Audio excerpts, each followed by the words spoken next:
you're going to play 18 holes, you're going to hit 18 tee shots. So you mark those down, right? Then because you have 5 par 3s, you're going to hit 13 second shots. Now you're up to 31 total shots.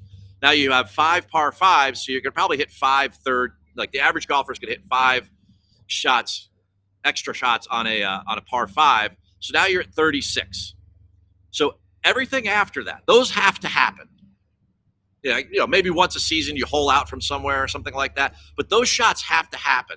If you shoot 100, that means that there's now another 64 shots that happened in and around the green. So there's putting, which is probably 30 to 32 to 34 of those, right? But then there's another 30 shots. And all of those shots are going to take place with either punching out of the woods, which is probably only 2 or 3. And then now you're down to the fact that there's like 25 plus shots that happen with a wedge from some sort of awkward distance, whether it's a short game shot or a pitch or a chip or something like that. If you want to lower your score, learn to use all of your wedges, have enough wedges in your bag, and then that's where you're going to reduce the shots. You're not going to take away those first 36 shots. They have to happen. They are mandatory. There's nothing you could do about it. So if you really want to lower your score, you should practice your putting for sure. And then the second thing is that you got to get really good with your wedges, and the more wedges you have, the more versatile you'll be around the greens. At Mayo Experience.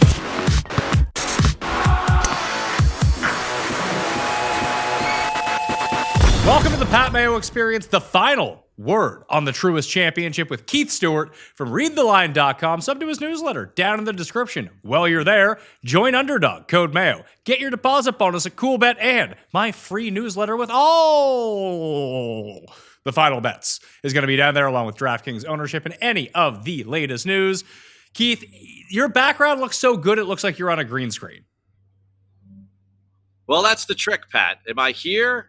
Keep an eye on those guys on the practice putting green behind me. It does quite feel like Groundhog Day out here, though. I mean, the same 72 guys, give or take a few. Long golf course. Well, let's just get into it. Yeah, is there really that different of a cap between this week and last week?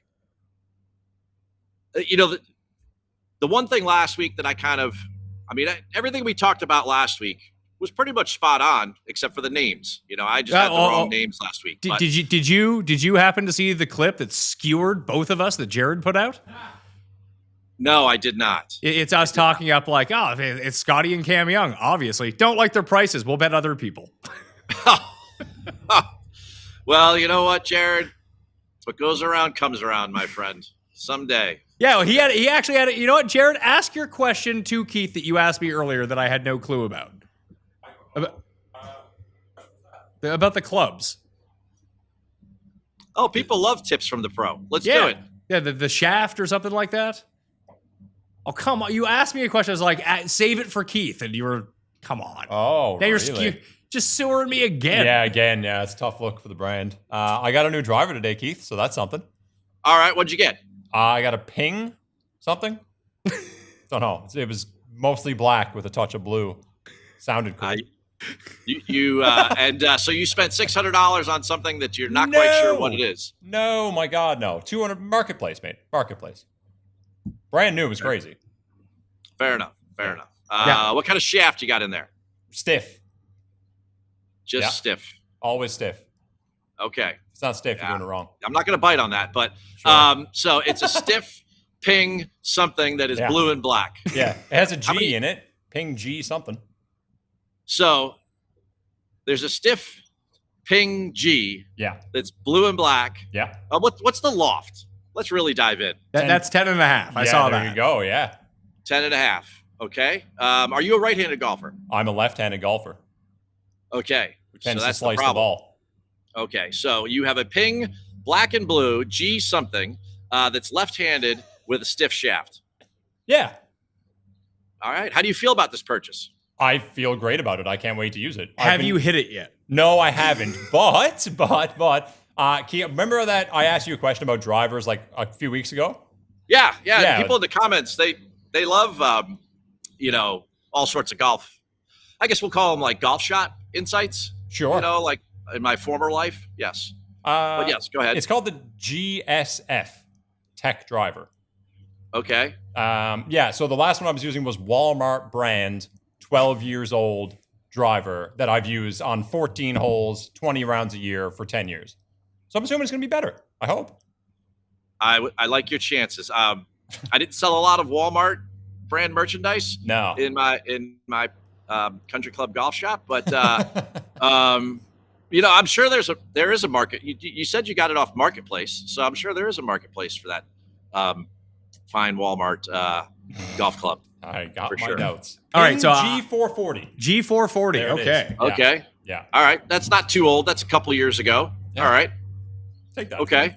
The technology there, I think, still surpasses that of the Walmart special, the blue light special. I think you're in good shape there. Jared, can I ask you a couple questions? Yes, absolutely you can. All right. How old are you? I'm 29. 2 weeks ago. Are you?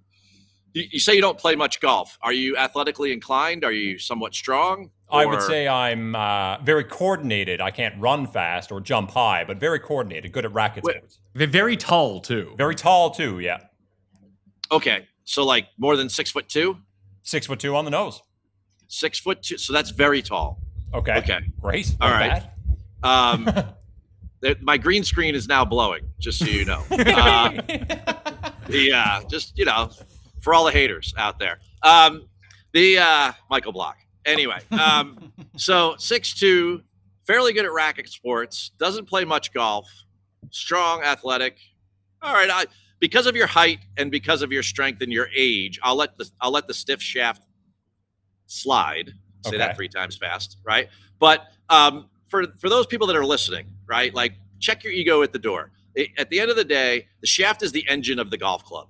You want the most flexible shaft that you can handle with a certain amount of dispersion. So what happens is the stiffer the shaft gets, the more you bring in the field of dispersion of what you're hitting. So when you get custom fit, which I'm not sure if Walmart in the back like cargo area does all their custom fitting. I've been indoors to a Walmart in a long time, but we'll save that for the next part of this episode. But it's really important to get as much flex in the shaft as you can, and as guys, we don't ask for directions and we don't hit anything but a stiff shaft. If we're really smart, we hit extra stiff shafts. But the fact of the matter is that you'll get way more distance the more flex that you can handle in the golf club. So just for everyone that's listening or watching, just keep that in mind. Make sure that when you do get fit for a driver, that you do try something that's a little bit softer in flex. All right. It's not an indictment or anything of your manhood. Okay. Not everything has to be stiff in this world. All right. And the fact of the matter is that if you can get a little bit more load in the shaft, right, and a little bit more lag, a la like that Sergio look or that Chad Campbell look, or someone like that. I'm trying to think of someone in modern day who has a lot of that. Nap? Nap for sure. Yeah, Nap. Woodland? Definitely. Woodland. Oh yeah, Woodland and Nap definitely have a lot of down cocking motion.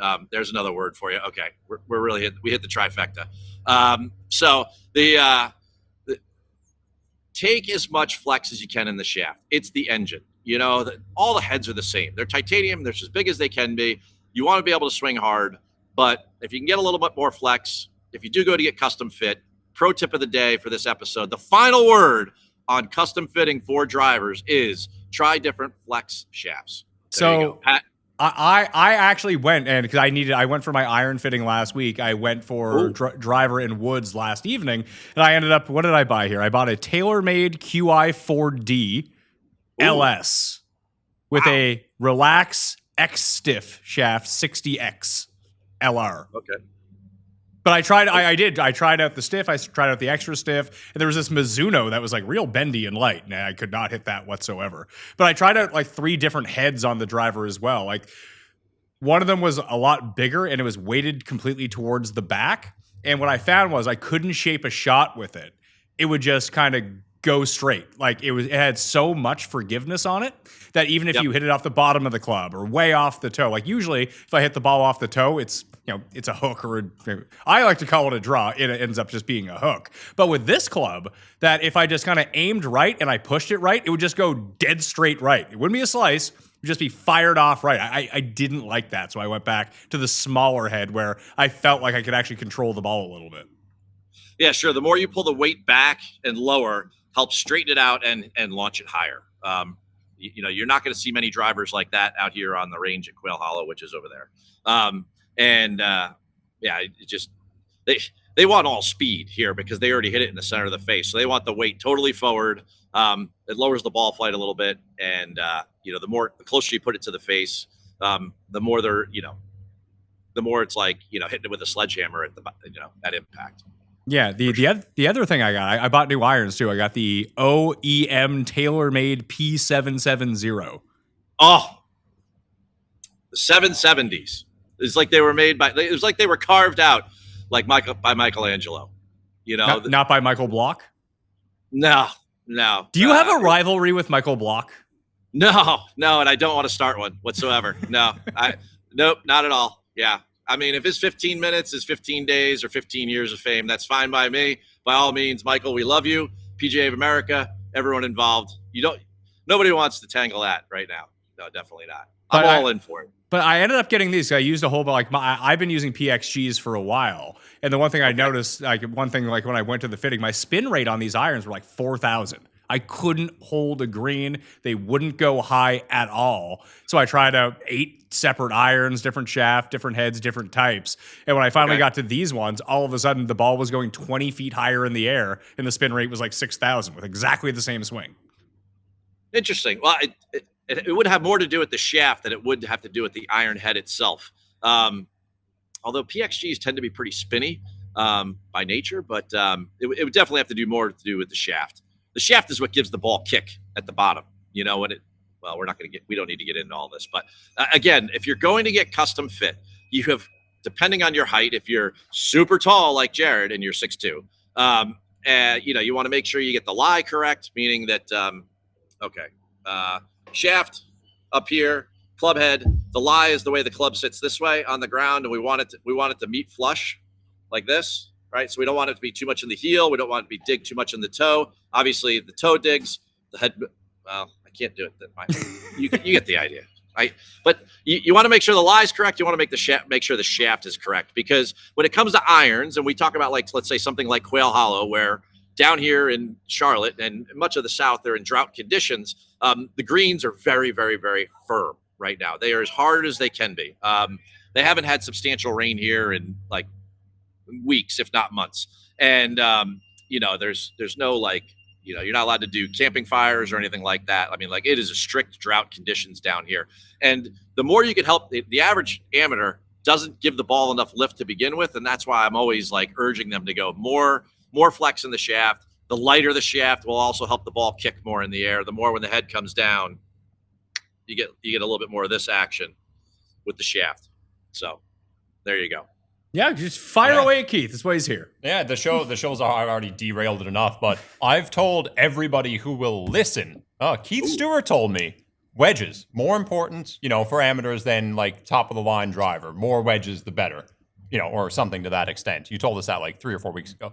Do you have any wedge tips? I'm looking at them on Marketplace. There's milled faces. There's the difference in a 60 and a 52. Which one's more important? Which one would be better for me to hit? Any of those for an amateur golfer.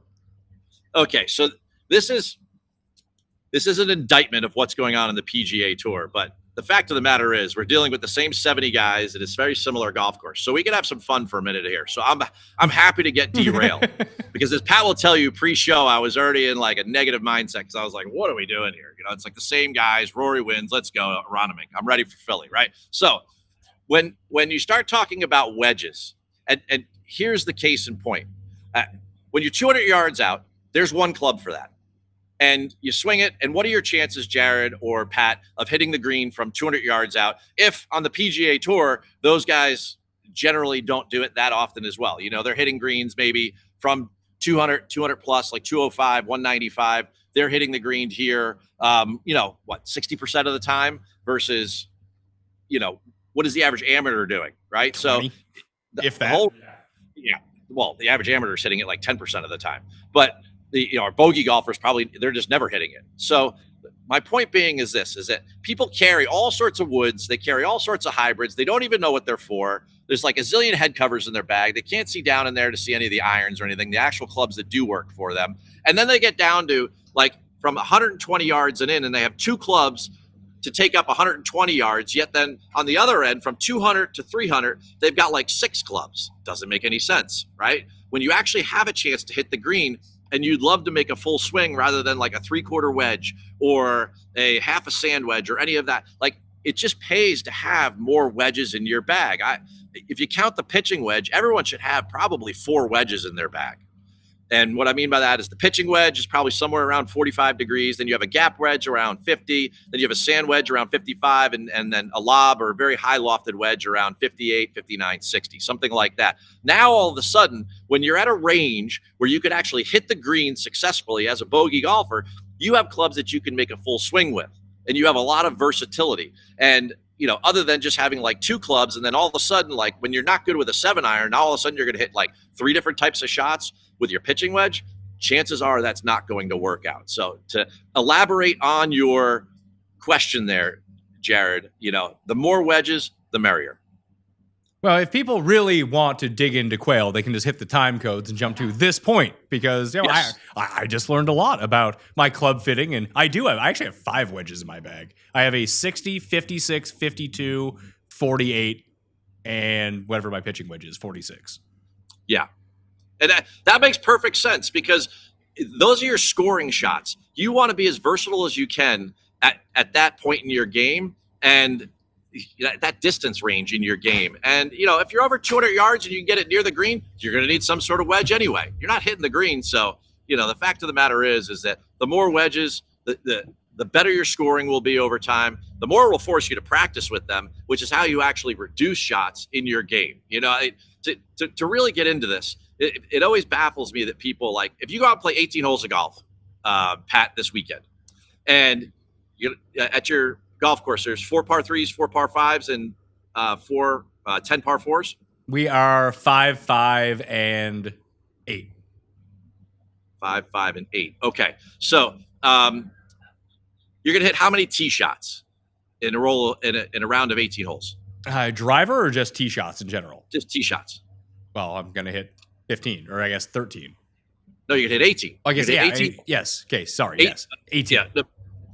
Maybe it was confusing the way I worded it, but you're going to play 18 holes. You're going to hit 18 tee shots. So you mark those down, right? Then, because you have 5 par 3s, you're going to hit 13 second shots. Now you're up to 31 total shots. Now you have 5 par 5s, so you're going to probably hit 5 third. Like the average golfer is going to hit 5 shots, extra shots on a par 5. So now you're at 36. So everything after that, those have to happen. Maybe once a season you hole out from somewhere or something like that. But those shots have to happen. If you shoot 100, that means that there's now another 64 shots that happened in and around the green. So there's putting, which is probably 30 to 32 to 34 of those, right? But then there's another 30 shots. And all of those shots are going to take place with either punching out of the woods, which is probably only 2 or 3. And then now you're down to the fact that there's like 25 plus shots that happen with a wedge from some sort of awkward distance, whether it's a short game shot or a pitch or a chip or something like that. If you want to lower your score, learn to use all of your wedges, have enough wedges in your bag, and then that's where you're going to reduce the shots. You're not going to take away those first 36 shots. They have to happen. They are mandatory. There's nothing you could do about it. So if you really want to lower your score, you should practice your putting for sure. And then the second thing is that you got to get really good with your wedges. And the more wedges you have, the more versatile you'll be around the greens. Underdog's expanding the game. You already know their player picks. Pick higher or lower on player stats. Today, Underdog prediction markets are live in 25 states.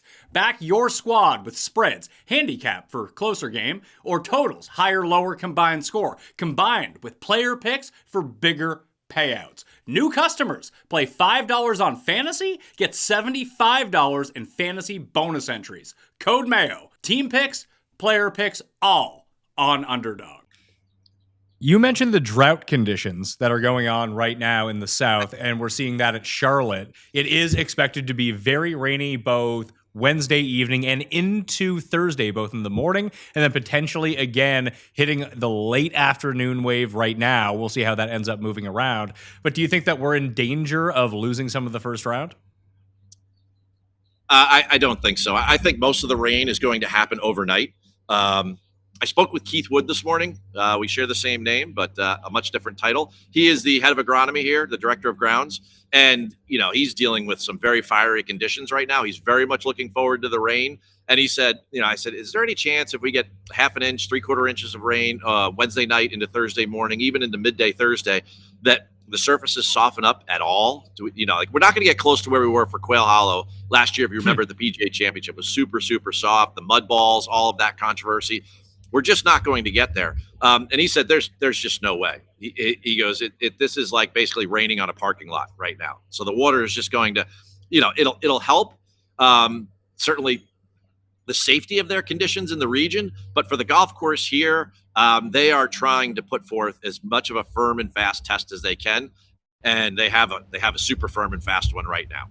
So when the water hits it, when it's firm and fast at a course of this distance, does that put the more accurate players who are a bit shorter off the tee back in play, or does that give them a even greater disadvantage because if Rory hits the fairway, it's going to roll another 60 yards?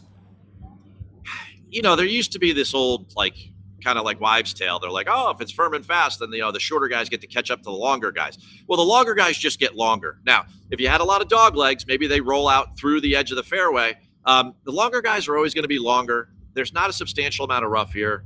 I've been around the property. It's very similar to last week. The ball actually, the rye overseed is actually so perfect here that the ball almost sits up like it's on a tee.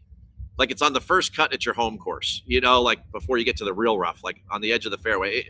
This place is just a shrine to golf. It is absolutely immaculate from wall to wall. I think the rain could soften the greens, surfaces a little bit. They could slow them down just like a foot or so. So instead of being 13, maybe they're 12 and a half, 12 or something like that. But this is still going to be the Quail Hollow test that everyone expects it to be if it's firm and fast. Not a lot of rough.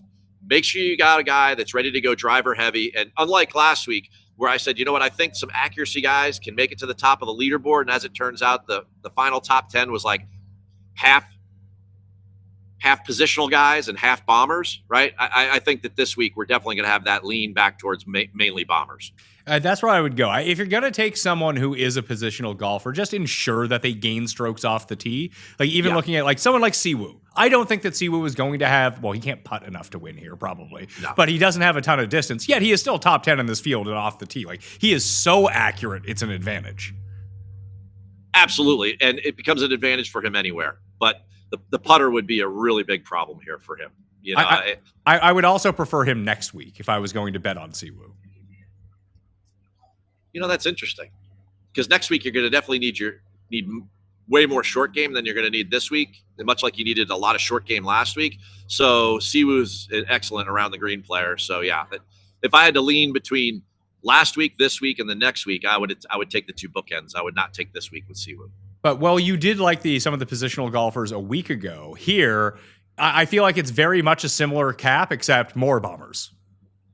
Definitely more bombers. And, it seems to me like the secret sauce when it comes to off the tee is if you could favor guys that move the ball right to left. Historically, the guys that play very well here tend to draw the ball. And if you think about it, the way the golf course is laid out, you could really sort of send it. With that right to left ball flight. Now, you don't always have to be right-handed in order to draw it. It can be a fade for a lefty, but little Akshay in the mix. Hey, I'm all about it this week. North Carolina kid, give it to me for sure. I like Akshay as well. He didn't end up making the final because I went, let's just get to the bets. We'll just jumble around on this show. We're having fun before a major championship. You're going to be on location next week in Philly, right? Yes. Absolutely, yeah. Next week's show, I will drive down from my home, which is only about an hour from Aronimink, on Monday, and I'll be there Monday through Sunday. Yes. So, where was I going with this? The bets, correct? Yes. So I feel like there's 5 guys who can win this tournament. Not in terms of we're thinking about win probability. There's 5 guys. Then there's the rest of everyone. And if you want to argue there's only 4 guys, I'd be very willing to hear that argument as well. But it comes down to the top 5 guys on the odds board. Then I really do feel like there's a huge gap between those 5 guys right now at this course and everyone else. I've Ludwig, Fitz, Rory, Cam, and Xander. So I was like, what? I might as well take 2 of them. I bet Xander, and you can get a boost at coolbet.com right now under the PME exclusive tab on Xander, up to 13-1. That doesn't sound great, but when you're 11-1 and 12-1 everywhere else, the extra point helps. And Jeff just sold me on Ludwig, so I'm just going to waste my money on him too. Well, here's the thing. The only thing that gives me pause with Ludwig is that his first round scoring is not very good, so he gets a little bit behind, and then his final round, and then his round 2 scoring is very, very good, but then it continually gets worse over the weekend. And pardon me from time to time if I'm grabbing my camera. It's a little breezy here, as you can tell. I actually have green screen, an animated green screen. That's what the tree is doing in the background. Here, let me push back on Ludwig for a second. I don't want to come off like the biggest I was going to say Woodland. I'm betting Woodland too, but the biggest Ludwig defender. I would just say that you put yourself into the mix as often as he has been over the past 2 months. Eventually, you're just going to win one of these weeks. Do you think that last year when he missed the cut here in the PGA, he was just playing worse? Yeah, I do. And it's the first time he had played the course as well. I think that's a huge disadvantage going into something like that, especially at a major championship setup, which I don't think that this setup is going to be necessarily the same. The rough was a bit more grown out last year. It was completely soggy a year ago. And guys had a lot of experience at that course in the past as well. Now, Scotty ends up winning, who obviously didn't have a ton of experience at Quail. I don't even know if he's played in any of the Truists. I know he played in the President's Cup in 2022. That was all he kind of saw, but most of these guys had a considerable amount of reps at this course over the years. Yeah, I mean, Ludwig's never done great in a major before that he'd never seen before. I don't know, first time. Hey, he played well at Pinehurst. He played well at Augusta his first time. Yeah, well, that's my pushback. Is that it kind of concerns me that this golf course is another one of those places that like perfectly suits his game. The guy bombs it. He hits it super high. He could definitely move it from right to left. He can move it left to right off the tee. It doesn't matter. He's really, really good long iron player. It just like, okay, so he wasn't playing as well last year. That's happened tons of times before where guys have bad years and then they have good seasons. But he has put himself in position a bunch of times this year against average fields and against elite fields. And for some reason, over the weekend, it tends to get worse and worse. So if I have to pick against what you're saying, there are 5 guys that can win the golf tournament, I've got to start to eliminate some. So I'm going to eliminate him over guys that have actually won already this year. I think that's a very fair comment. As you know, as I described last week, when I didn't bet the 2 guys I liked the most, I took the guy at the better odds. That's really just what I'm doing here. Yeah. Well, a lot of people talk about Xander. Xander looked very good today. And hey, as a point on this, he played his practice 9 today with Cantley. So Cantley's playing golf. He is, he is on properties. He was practicing. I went and walked the range before I came over to sit down with you. And Patrick was, on the range after his 9 holes. So everything seems to be in order. His coach, Jamie Mulligan, gave me the thumbs up. So it seems like he's feeling well and everything. How's Knapp? I have not seen Knapp. And I've talked to people here yesterday who have not seen Jake Knapp. Now, that's not to say he wasn't here. And to all those folks out there, I'm sorry there's not 100 of me that I can't scour the entire property. But I talked to the guys at the range that hand out the golf balls. Okay, there's a hack, right? If you are covering golf and you're at an event and you're looking for someone, you just go right to the range ball guy and you just say, "Hey, have you seen Jake Knapp?" Because they have little signs with their names on them. They also have their golf balls there prepared for them. And no one has seen Jake Knapp on the range or around the facility in the last 2 days. Again, he could be here, but we're just not able to connect the dots. So I don't think anybody would be deep on Jake Knapp at this point after what happened last week. But, Cantley and Knapp are the first 2 guys I was looking for that are here this week. Cantley seems to be okay, and Knapp is MIA still. I like that Jake Knapp is essentially the sneak king if he's there. Just everyone's on the property. He's like looking out behind trees and making sure that no one can see him. He's going to pop up on the first tee and end up that way. So I have those 2 at the top. I had Xander and I got Ludwig. It's basically a Jeff Feinberg memorial donation from me. Someone, I think it was Drew, who's always in the comment section saying the most negative things of all time. Never a positive thing to say. But I appreciate his insight from time to time. That Ludwig is in the Zalatoris zone right now where he's just kind of there every single week and everyone likes to bet him, so his odds never get better. And then, I mean, Ludwig has won twice, so it's not completely unfair. Like Zalatoris got the win. Fortunately, everyone was there for it because eventually it ran out. But it was just another situation of just putting yourself in that spot over and over. And listen, did you ever think that Matt Fitzpatrick would have 3 wins in a year on tour? I mean, I love Fitz. Didn't think that would happen. Yeah, it definitely wasn't on my bingo card to start the year. And, the guy was trending from Quail Hollow last year where he finished his 8th throughout the rest of the year and into now. So that's when he started with Blackburn. Mark says everything's in order. So, I mean, the one thing about Fitz that gives me pause when it comes to this place, if you're looking for reasons, again, to take people off your list at the top, is that, Fitz is that low ball hitter. And when you start to get those 200-yard approaches and you look at places like Riviera and Bay Hill, those are the places that he's struggled this year. And, he wasn't perfect at Augusta. The places where he could hit a ton of wedges, he could really use his creativity and his ball striking in a manner that really fits the golf course, he wins. So if you're looking for reasons at the top to bet someone or not bet someone, I mean, those are just historical facts here from 2026. So high ball hitter prefer a draw. Not many guys play a draw off the tee anymore, though. It's like Corey Connors, Tommy Fleetwood. I guess Akshay, because he's left-handed, hits a cut, but he's left-handed. Yeah. I can't really think of that many. Cam Young plays a draw. Cam Young just kind of hits it straight. Well, true. But his chosen ball flight would be more in that direction. I think some of the really, really good players like Scotty and Rory can play it both ways. I think they prefer to hit a fade. But they can definitely flip it around if they have to. Hey, don't get me wrong. Wyndham Clark plays like a Bruce Litsky style fade. And, he has one here and he won here handily. So, it can be done, but if you're looking for those little edges and, you're trying to separate 2 guys in a DFS pool or a placement pool, or you're making a parlay or doing something like that, it seems to me like when you start to really dive deep on the golf course, that a little bit of right to left ball flight is a little bit of an edge for sure. So the other 3 guys that I'm rounding this out with, so I took 2 guys at the top that kind of leaves me barren in the middle section here. Yep. I played the 3-place market on Bet365 for these ones. I played one of them with the 8. Played Gary Woodland 100-1 with 3 places, Noren 110-1 with 3 places, only because I just remembered he played in the final group with Scotty last year at the PGA Championship and coming off a sneaky good week at the RAL that maybe he has these greens figured out, a very good long iron player. If there is a type from that range, it would be him because he's a bit farther down the board. And I bet Pendrith at 110-1, but with 8 places on him. T5 at the PGA Championship last year, T10 at this tournament 2 years ago when it was at Quail, and 2 really nice rounds. Same as Woodland. I think it was rounds 2 and 3 for Pendrith, and it was 1 and 2 for Woodland. They kind of fell apart on the weekend, but there's a lot less water here to hit into. I've heard that.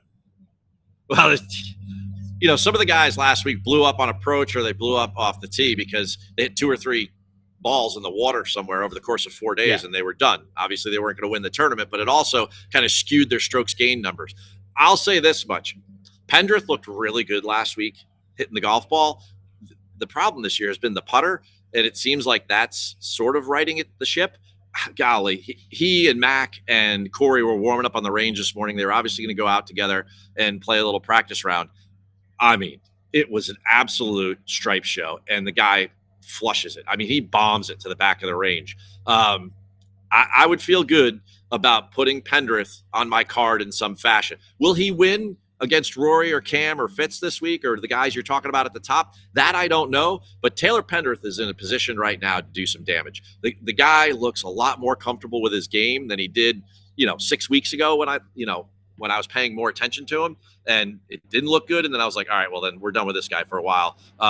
Now he's caught my attention again, so he's kind of back in my Rolodex of swings that I want to look at when I get on the range because he fits this golf course, and it's been proven by some of his history here. So Yella Miraju hasn't cracked the Canadian Boys Club yet? For shame. He's the best guy out there. I mean, sometimes I tend to see him more in the afternoon, and these guys were out here first thing this morning. So, or like mid-morning. I don't know. Maybe he just hasn't cracked the boys code there. Maybe everybody's staying at Mac Hughes' house, but, Yella Miraju. I don't know. You would have more insight than that than me being Canadian, but Pendrith looked pretty good. Corey Corey's always a stripe show. Mac Hughes he uses the whole range, and then he just puts it in the hole. But man, Pendrith looked good today, man. He did look good. Pendrith's career kind of it was ascending, and then he, like me, was sponsored by CoolBet.com, and then he left CoolBet, and all of a sudden can't putt anymore. I mean, the putting at some of these sites this year, like Bay Hill, I mean, it was like he was losing like 10 strokes a round. It was like impossible. He was like Luke, like he was jealous of Luke List. It was bad. First round leaders, I'm playing Kitayama 35, Woodland and Pendrith both at 60, and Bud Cauley at 60. Bud Cauley couldn't really figure out those greens at Doral. Yeah, which is interesting because he's definitely somebody that's played a ton of Bermuda grass, a ton of grain, putt to the rip most of his life. And I talked to his coach, Jason Bale, and I was talking to Jason about Lucas and Bud and everything, and he's like, man, Bud's just hitting it great. And he goes, it wouldn't surprise me that he continues to play very, very well. He's that good of a ball striker. Is he talented enough over 72 holes to beat that top 5? I don't know, but I think that people can make some money off Bud Cauley when they find the right course fit over the next couple of weeks, because he's hitting it really, really nicely. Well, maybe it's first round leader at 60-1. I would take that. My MBC. Do you know much about the Dunes course at Myrtle Beach? I do not. Well, I got some bets for you either way. Rasmus Niergaard Peterson, 60-1, 3 places. Grazerman, 66-1, 3 places. Johnny Kiefer, 66-1, 3 places. And the Swedish dentist, Pontus Nyholm, 190-1 with 3 places. Swedish dentist. First round leaders there. We got Crazy Carl Phillips. He's the captain now, 60-1. Jesper Svensson, 70-1. And then Nyholm again at 75-1. I bet Neiman at LIV Virginia at 16-1. Mainly because I have not seen his number grow that large at any point during the course of LIV. That catch a falling star every now and then, like, hey, he's been 5-1 for 3 years. Now he's 16-1. Why not? Yeah, I didn't look into Myrtle Beach, but certainly I can tell you a lot about Mountain Ridge Country Club up in New Jersey where the ladies are playing. I played the Scotty Nelly parlay last week, and of course Scotty was the one that doesn't come through. Yeah, but you saw people hit you up being like, I took the Nelly stuff. I bet Nelly big, and then they didn't like what the parlay odds were for Nelly Scotty, so they just made it Nelly Cam and ended up winning. I mean, which pretty much tripled their victory lap. So kudos to those folks. That's one of the big things that I believe about this. We're never going to have all the names right, but the fact of the matter is that being on site, I can tell you what is going on with the golf course. I can tell you exactly, like what the guys are saying in the press room. Who looks like they're happy with their golf game. I can definitely tell you who looks like they're upset with their golf game. All the above. It's tough to get the names right all the time. To me, walking away from Doral and how far off the card was really was more of like a testament to kind of the way golf fans in general felt about Doral. I don't think the guys were really into it whatsoever. Now, Cam had a great week. Scotty looks like he's fighting for a win. A couple of those other guys up at the top, the golf course really suited them and they were playing well, but at least the field looks a little bit more engaged this week. I think the guys really like this golf course. Certainly Truist or Quail Hollow, the Quail Hollow Club in general takes really, really good care of the players. Charlotte's a nice town, nice city to be in. It's a lot more laid back than being down in Miami with an F1 race and all that was going on down there. So I hopefully whatever disinterest there was in Doral or just in general, or, feeling like these guys have to play they have to amp up for 2 signature events in a row leading into the PGA Championship. Hopefully this week being the one before is going to catch more of their attention. So the better players at the top of the board, if you want to go in that direction, I think Rory's going to win. I think Rory is super engaged with what he's doing right now. Spies have him at Aronimink last week while everybody was at Doral, like sweating to death and dealing with the pollen and everything else that was going on down there. Rory spent a couple of days up there at Aronimink checking that out. So now he's using the Augusta blueprint where he's going to places and he's really studying them in order to try to win more majors. I was told he was spending time there, like really learning the golf course. So that's very interesting to me. preparation is all different for different people. Obviously, he's the only person in the world who has access to all these places that he can go to, as we found out at Augusta. He's the only person ever who was allowed to play Augusta before the Masters actually started. Now, he could be preparing like Bryson is for this week and next week by doing push-ups on the White House lawn with Gary Player standing in front of Trump. It's a video I'm seeing right now. Yeah, and all's well in the world between John Rahm and the DP world. I mean, I don't know what to tell you. Michael Block's taken over. LIV is on life support. It's a wonderful time to be involved in golf. I mean, every day you open up Twitter and it's just another unbelievable story. The ridiculous meets the sublime. 22-foot gold statue dropped in the Sunday before an event at Doral. You just can't make this stuff up. Enter Sandman. I love it all. I really do. It's great. Did you stick around until Sunday at Doral, or did you take off before? I took off before I would melt. I wanted to get some like clear air and then get down here. And I came down here yesterday midday, and then I'll be here till Friday, and then I head over. I'll drive over first thing Monday morning to Aronimink, and I'll be on property there Monday through Sunday. And well, I didn't make mention of this last year because I didn't do a show until the tournament actually started. But we have elevator swag on the go with you this week, and I missed out on the Justin Rose elevator swag when I was at Southwind last year. Just ended up talking to Justin Rose for like 10 minutes getting out of the elevator because he was staying in the room next to me. You had that this week. Yeah, Residence Inn down here in Charlotte. I am a Marriott points holder, so go in, get in the elevator. Sure enough, I look to my side, and there he is. Mr. Masters 2021, Hideki Matsuyama, just staring at me. And I was like, I so wish I was the only one in the elevator because I was going to talk English to him. And I just so wanted him to say something in English back. But he was there with I think his translator and, some other people of his team. But yeah, Decky hitting the Residence Inn here in Charlotte for the week. So that's an auto bet, talking about my leans for the week.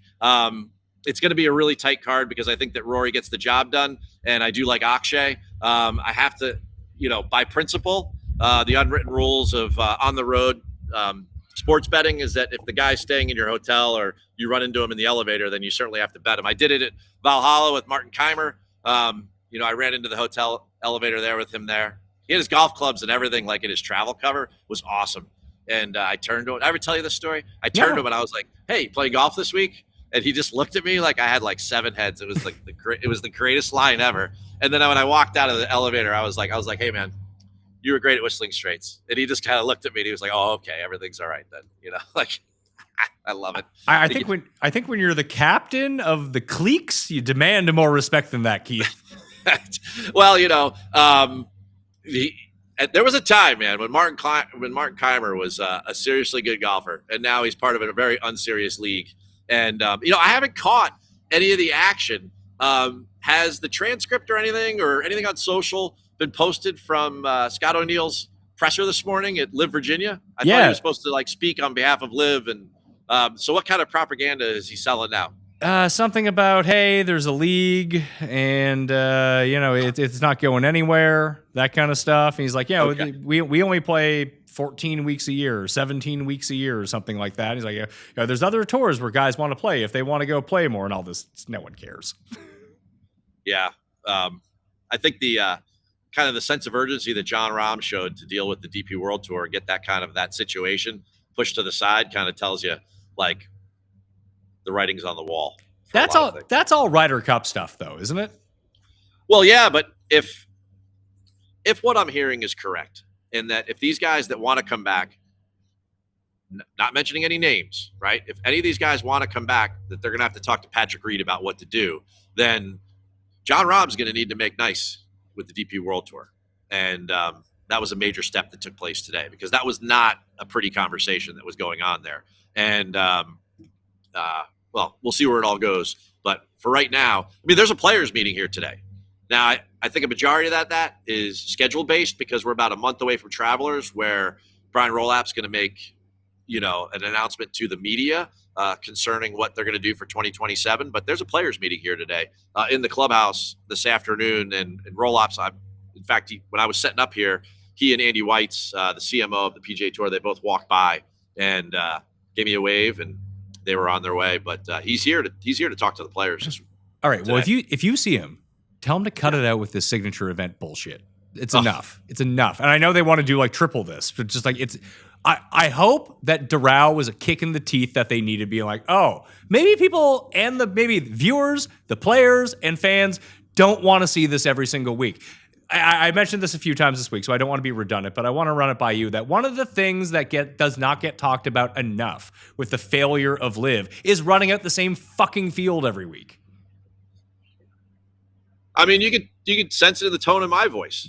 I was traveling down here, and it was like, hey, all right, I can't wait to write all this up again. Nah, hey, I'm into it because I'm here and I like winning. I really like winning. So like, we're going to figure it out. We're going to put our best foot forward. But to roll the same 70 guys out with basically the same skill set on a different golf course, but really the same kind of thing is not what's going to sell this thing long term.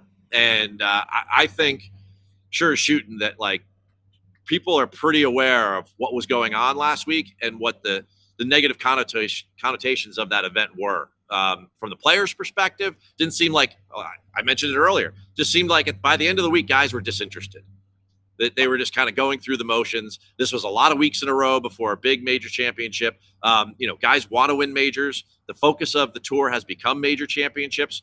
Get back to 120 plus players, get back to cuts, and you're going to see a lot more volatility in scoring, and you're going to see a lot more exciting the fact of the matter is that it just doesn't get any fun for our fans, Pat, that we're talking to, because what happens is if you roll the same field out on a similar golf course week after week with no cut, then the books are going to get sharper. It's no different than what they do with the NFL or something that they know very, very well. That they know exactly what they're dealing with. You need that level of uncertainty, that variance that golf always had, whether it be the weather, whether it be the size of the field and the unknown entities in that field. If it's the same 65 guys every week in a controlled environment, then the odds are going to be very controlled. And then we sit here and then the first 10 minutes of every show is like, this is the worst odds board I've ever seen. Well, yeah, just wait till next week when it's like the sixth one of these in a row. So yes, you're right. For all the reasons we've outlined, and pardon my rant for a second. I mean, we definitely need to evolve this. And hopefully the demise of LIV or the transformation of LIV to something smaller and less significant allows the PGA Tour to start making some decisions on behalf of what we think really works rather than what is reactionary. I mean, let's be proactive for once. I think having a signature series makes the most sense, and just do it at there's a very, very clear line of demarcation between which signature events actually mean something and which ones don't mean shit. Like this one is kind of on the periphery in between. You can keep this one if you want, but Riv, Bay Hill, and Memorial are kind of the three, right? For sure. And those tournaments meant something before they were called signature events. Yeah, I mean, like a perfect example for what you're talking about there is the Travelers. Now, the Travelers came in and they took an event that was certainly on life support, and they turned it into a fantastic event. And they were rewarded for that, for supporting the tour and the players and that event up in the Northeast. And they were given signature status. But it's not a signature golf course. That's a golf course that definitely needs a cut. You want all sorts of volatility going around that place, and now it has none of it. So at some point, yes, we've lost the plot. You and I are certainly not, PGA Tour truthers. That's for sure. I mean, we want events that have compelling arguments on who is going to win. I want to be able to push back with you and have these conversations. I want to be able to say, I think Rory's going to win this week, and you say, I think Ludwig's going to win, and then let's hash that out, and let's do that week after week, and then let's have the fans that are watching and the people that comment and the people that take the time out of their busy schedule to pay attention to all this because they just want accurate information and then make their own decisions based upon our conversations. It just hopefully this is just kind of a rest stop on the highway of the PGA Tour of life. And we're going to get back on the highway and full steam ahead. A few notes. If you see Bobby Mack, tell him to play well, but not too well this week so we can save it for next week. That would be fantastic news. Yeah, you're going to need to work on his approach game. Listen, it comes up once every 3 weeks. We need to have a bad one this time around, and then next week can hit the approach as well. That's what I'm looking for here. TPC Toronto is back again next year for the Canadian Open as well. Just stop calling this event the Canadian Open. Call it the Toronto Open.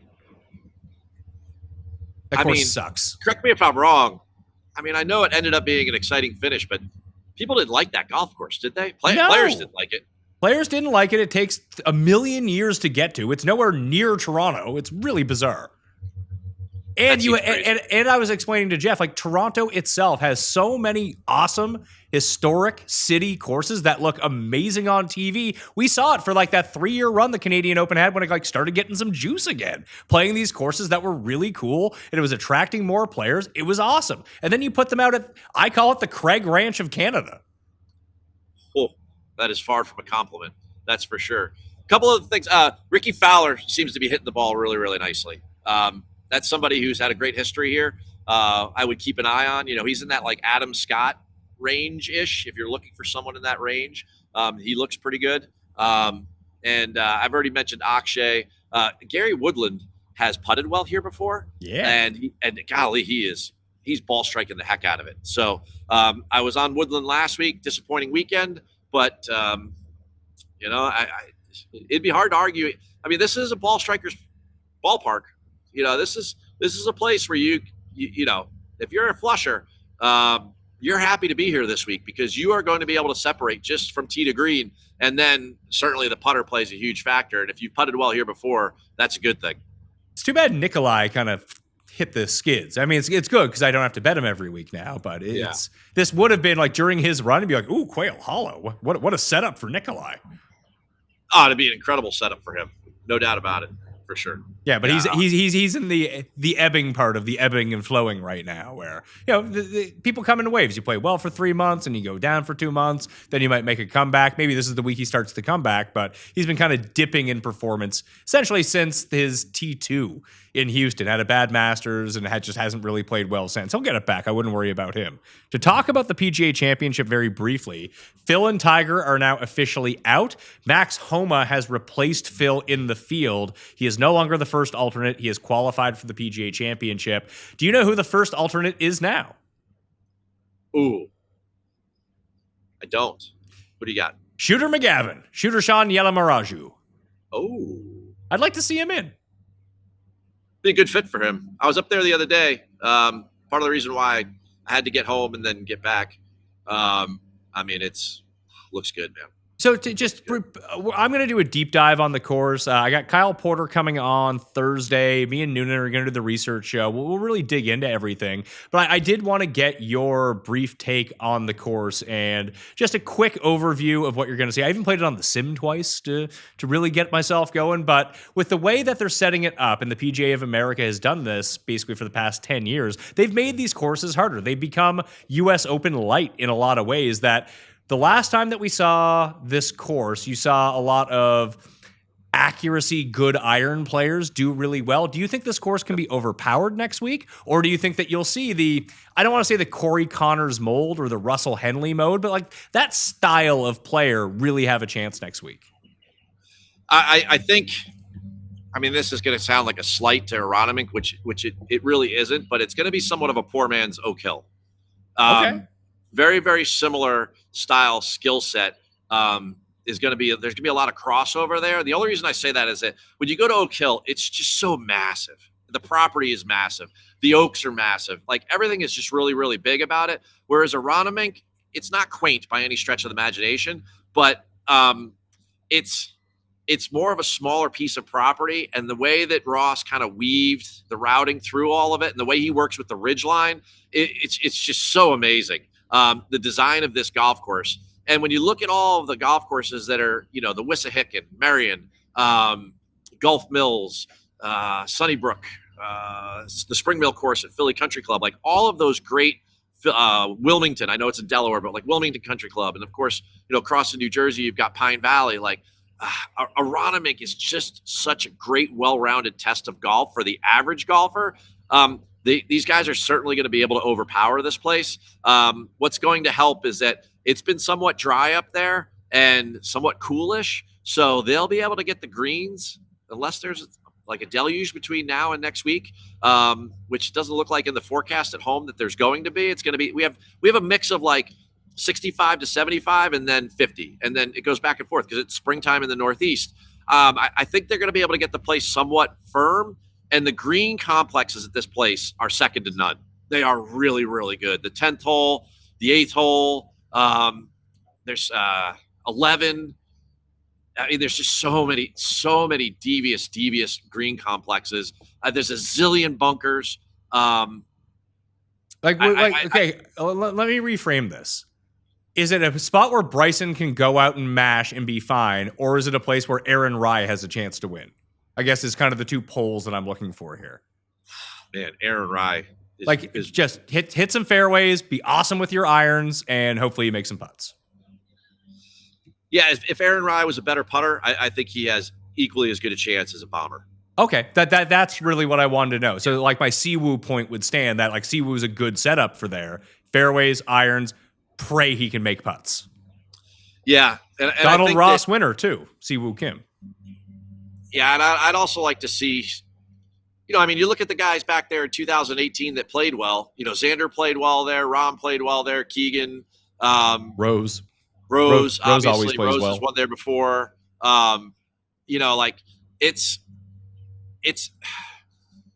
It's those game plan style guys that are really, really well-rounded. They don't just do one thing great and then kind of like survive off their driver like Bryson. Like they're really, really good.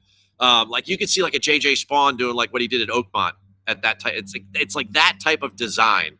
And you have to be a really good strategist or have a good strategist on your team because there's bunkers coming out of everywhere. The cross bunkering is like some of the best that you've ever seen in your life. That's really one of the best strategy aspects and or deterrents or challenges of this golf course, as well as putting on these green surfaces. And a ton of uneven lies from the fairway. One of the greatest first holes in all of golf. It's this huge stage where you hit off this kind of this plateau and then it goes out into this monstrous par 4 where you're driving, you're like, oh, I'm going to drive the green. And then the ball falls and it lands like halfway to the green. And you're like, oh man, this is like, that was kind of like a hurt to my manhood. So like people are going to really love this golf course. If they don't remember it from 2018 or they're just new to golf in general, it's very, very different than what you normally see on the PGA Tour, which is a lot of like TPC Scottsdale type spots or places like this in Augusta, which just seems so over the top. It looks like a great version of an everyday golf course that you'd love to walk and be a member at and would give you a ton of variety in the way that you play in your Saturday morning game. And I think because of that, you're going to see a lot of Siwoo type guys, if they could putt near the top of the leaderboard. I think you really will. Justin Rose type of guys, Bobby Mack, Fitz, like guys like that. It's certainly due to the agronomy and they're, I would say on paper, it's such a good Rahm course. I mean, it's a perfect Scotty course is what it is, but Rahm same way, like long and straight and can putt. Yeah. I mean, you could say it's a great Hatton course. Yeah, for sure. I don't think Rahm, he's not on a serious tour. Hey, but neither is Hatton. But Rahm is not currently doing push-ups with not only Trump and Gary Player on the White House front lawn. Linda McMahon is also there, and RFK Jr. Oh man, it sounds like you're describing like the bar room, the cocktail room scene at Star Wars. I mean, it's just like a total freak show out there. I don't even know what's going on. It's the cantina, Keith. Yes. Oh, sorry. The cantina scene. Yes. A New Hope. I get it. Oh man. I don't know. Do you have any one and done? One and done. We didn't do one and done. Well, do you have any women's bets before we go on? Oh, yeah. I'm not totally there yet on that. There'll be a couple free ones in the newsletter, but Patty Tavatanica will be one of them. She played. So the ladies played here at Mountain Ridge. If you want to go back into the annals of the history, it was a name of a different event. I mean, this is the LPGA Tour, folks. You got to be able to do your homework, right? 2021 in the fall after COVID, the what is now called the Fortinet Founders Cup, which has already been played this year, was played at Mountain Ridge. It's an old Donald Ross design. A lot of Donald Ross going around here in the Northeast. Well, he did like 300 golf courses. Anyway, Mountain Ridge, fantastic facility. Top 15 in New Jersey, and New Jersey's got some good golf courses. But definitely Patty Tavatanic's going to be on the card. Not quite sure who the other free pick's going to be yet. I got sidelined with a couple other things to do this morning, as well as look around this place. So everything gets published tomorrow morning at 9 for free. If you want to subscribe, then there'll be more ladies picks there. But we've been good with the ladies. Coming in hot. Hang on. Matt, what's up, That's Matt? the real background, by the way. No green screen. You should have came up from the background. Wanted to come in from the side. All right. Matt, have you seen Jake Knapp? Have you seen Jake Knapp? Not sure he's on property. I've been walking the course all morning, all afternoon. I've not seen Jake Knapp. I've gotten a lot of DMs about it, but I haven't seen him. Any other questions for Matt? Who do you like? Who sticks out to you, Matt? Who sticks out to you? Sticks out to me. One of the favorites, Xander Schauffele, just doing a lot of things great right now and looks the part. Might be getting there myself, Xander Schauffele. Okay, there we go. That's my bet too, so we're good to go. One and done, Keith. All right. In the $1,000 one and done, I entered the week in 5th place. I used Scotty Scheffler, and now I'm in 8th place. That many people used Cam Young last week. Oh, man. Well, they can't use Cam Young this week. Now, I can, though. I have Cam Young available. Yeah, I mean, yeah. Well, I told you the 5 guys that I like. So Rory, Cam, Xander, Fitz, and Ludwig. I'm probably going to stick with one of those guys. Here's the problem. I've used Xander and I've used Rory. So it's between Cam, Fitz, and Ludwig. Cam. I'd go Cam. All right. Cam it is. Cam will be my one and done pick. I'm gonna go Rory just because we're running out of 3.6 million. And in all my one and dones, I'm sitting like precariously in the middle between like going risky and just going, stock. So, I mean, Rory's won here 4 times. He seems extremely engaged and winning right now. He loves this golf course. He knows it better than anybody. He's a member here. So for all the reasons above, he checks a lot of boxes for me. Listen, I used Rory at the Masters, so I will take his victory at the Masters and move on. But Joe actually tweeted me, not Joe Adone, Joe Weaver, kind of threw it out there. For anyone who feels like they're kind of out of it in the one and done, he's like, I was in 5,000th place and I went Fitz and then Cam Young. He's like, now I'm well into the money. So in 2 weeks, it's all it took. You have to actually pick a winner eventually, but you're not out of this. There's still a lot of big money events. I mean, if you count this week and you count the first 2 playoffs, right? You've got 3 signatures left counting this week. You've got 2 playoffs. All of those are 3.6 million, right? Or maybe even Muirfield might be 4. It might be one of those ones that's up to 4. And then the majors are just underneath that. I mean, there's, what's that? 25 million still left on the table. If you get 2 or 3 of those, I mean, you could definitely make a huge jump.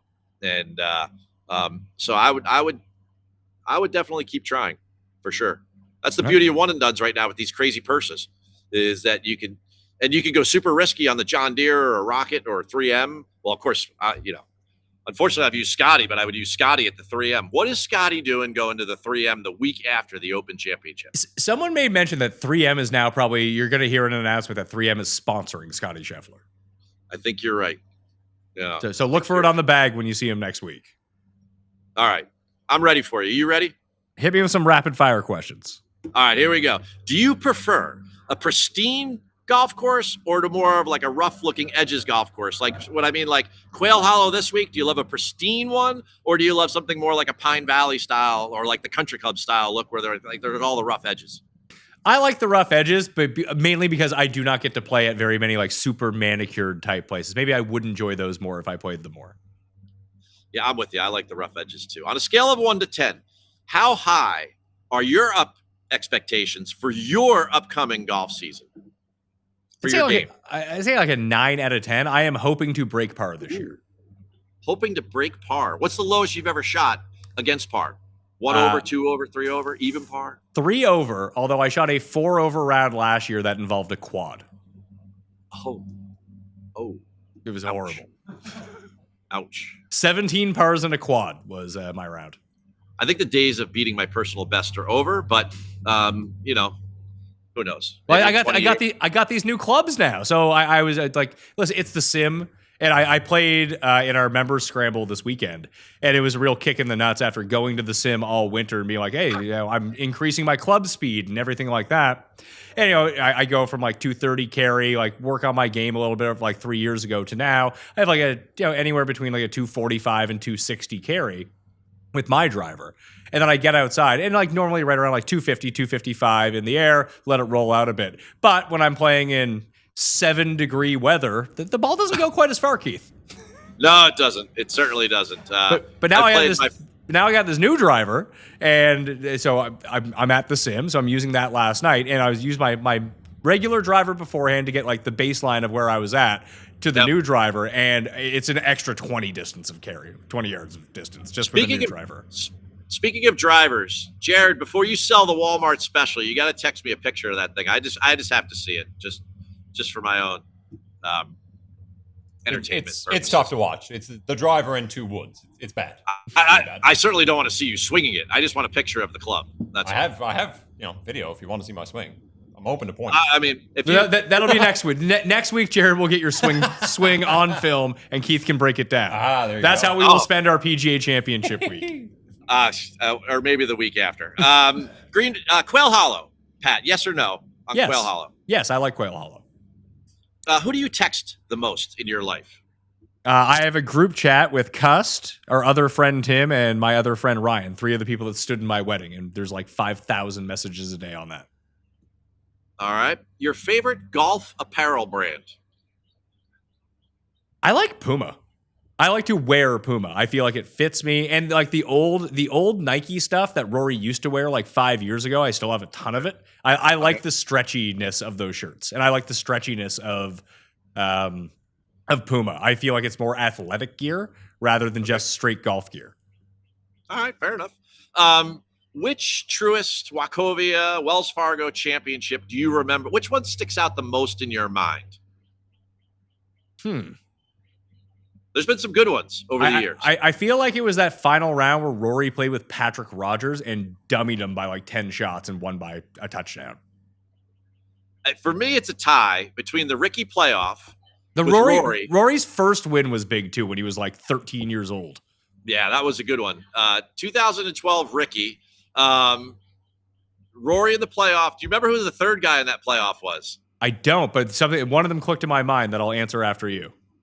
DA Points. Points, my guy. DA Points, yeah. And Bill Murray's playing partner at Pebble Beach. Back in the day, I used to enjoy myself some Anthony Kim, and when he dusted the field by 5 here in 2008, I enjoyed that final round too. So that was those would be my 2 Truist championships that really stick out in my mind. I forget the year. It was probably two things. I think it was 2013 or 2015. 2 of the biggest bets I've ever hit have been at this course. I hit Andrew Loop, first round leader here one year, and I had a single bullet on JB Holmes the year that he won. Well, that was 14. That was 14. That was both. So it was 2014, 2016 for those 2 things. Another tie in there between Riviera and Quail Hollow, JB Holmes. Describe the Green Mile in one word. Overrated? Oh, I love that. Actually, I love that. Of the 3 replacement courses that they've used here, Eagle Point 2017, Cricket Club. Cricket Club. Cricket Club. Cricket Club was. I really liked the Cricket Club last year. Oh, that was. If you ever come down, we should go over and play. I love that Wissahickon golf course. It is a really, really great parkland golf course. Just really, really good use of the land. Much like Aronimink. That's very much like Aronimink. Do you think that's a comp to Aronimink? Because that was like a Shane Lowry, Seb Straka, PGA National type of player who could do really well there versus bomb it and pray for the best. It's definitely around the greens and the green complexes and the sand and all that is going to be very similar. Tons of bunkers all over that golf course too. The length is nowhere near what you're going to see at Aronimink. Not that Aronimink is like super long like we've seen in a lot of recent PGAs, but I would. Sepp because Sepp can putt a little bit more than Siwoo. There's going to be some Sepps and some Siwoos on that leaderboard for sure at Aronimink. Just like there was at Oak Hill. There's going to be guys like that. Like, you remember Corey Connors there at Oak Hill and a couple other guys? Yeah, Connors and Hovland were very much in the mix. Connors plugged his ball in that bunker, and that was the end of Connors. Yep, that was the end of that. Here we go. I'm going to take you back to the 2022 President's Cup. The star of the show that year was Tom Kim. Will Tom Kim ever be an elite signature level golfer again on the PGA Tour? I don't think so, no. I'm with you on that. I don't see it either. One more. Which sport do you prefer, the NBA or the NHL? NBA. All right. Take us away, Pat. readtheline.com is where you can read all of Keith's stuff. You can subscribe to his free newsletter. Then you get the paid version for the really good LPGA picks if that's where you want to go. He's going to be at the course this week, and Keith will be joining us from the host site of the PGA Championship live next week. So please stay tuned to the Pat Mayo Experience. Sub to the channel. Additionally, I'll have PGA kickoff on Thursday. It'll be Thursday, Saturday, Sunday, Monday, Tuesday, Wednesday, Thursday, Friday, because it's Major Championship week, and no one does it better than Mayo Media Network when it comes to Major Championship golf. So sub, smash the like, and stay tuned, okay? I'm Pat Mayo. I'll see you next time. Mayo Experience! Experience!